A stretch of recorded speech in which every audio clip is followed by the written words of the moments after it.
বন্ধুরা, তোমরা সবাই কেমন আছো? আমি তোমাদের জন্য একটা খেলনা তৈরি করেছি। আমি যে খেলনাটা তৈরি করেছি সেটা এখন তোমাকে দেখাবো। চলো সবাই আমরা খেলনা দেখবো।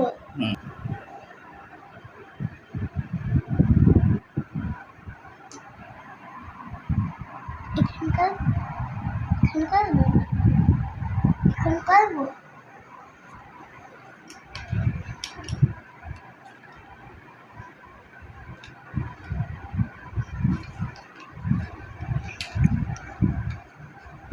এই যে